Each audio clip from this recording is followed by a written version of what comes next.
Hi royal Enfield customers, ఇది వచ్చేసి classic 350. దీనికి ఇప్పుడు చైన్స్ ప్యాకెట్ వేయాలి కొత్తది. సో ఇది ఎట్లా ఇన్స్టలేషన్ అనేది చూద్దాం. కిక్ రాడ్కి 30 నెంబర్ బోల్ట్ ఒకటి తీసుకోవాలి. చిన్న స్పాకెట్ వేయాలంటే లోపల RH ప్యాకింగ్ ఇది రిమూవ్ చేసి వేయాలన్నమాట. సో కిక్ రాడ్ తీసుకుంటున్నాం. ఇది కింద ఫుట్ రెస్ట్ అండి, 17 నెంబర్ సెట్ పానాతో తీయాలి. Foot rest 17 number bolt. ఇవి 8 నెంబర్ బోల్ట్స్ అండి, ఇవి కూడా తీసుకోవాలి. సో ఇవి 8 నెంబర్ బోల్ట్స్ అండి, ఇవి 10 బోల్ట్స్ ఉంటాయి. ఇవన్నీ రిమూవ్ చేసుకోవాలి. ఇక్కడ 2 సాకెట్స్ రిమూవ్ చేసుకోవాలి. 2 సాకెట్స్ దీనికి అటాచ్ అయ్యి ఉంటుంది.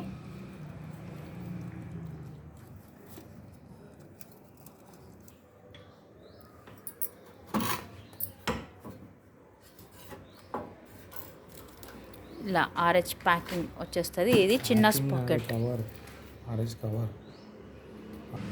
ఇది లోపల ఉన్న చిన్న స్పాకెట్ అండి. ఇది రిమూవ్ చేసుకొని కొత్త స్పాకెట్ వేసుకోవాలి.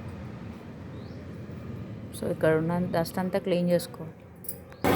సో ఇప్పుడు ఇది బ్యాక్ సైడ్, ఇది 90 నెంబర్ సెట్ పానతో తీస్తున్నాము. 90 నెంబర్ బోల్ట్ అది. ఇక్కడ 24 ఉంటుంది. సో 24 బోల్ట్ కూడా తీసాము. దీని వెనకాల 30 ఉంటుంది. ఇది 24 బోల్ట్, ఇది 30 నెంబర్ది. సో ఇవి 2 తీసుకుంటే మనకి టైర్ వచ్చేస్తుంది, ఇక్కడ ఉన్న డ్రమ్ వచ్చేస్తుంది. సో ఇది చైన్స్ ప్యాక్.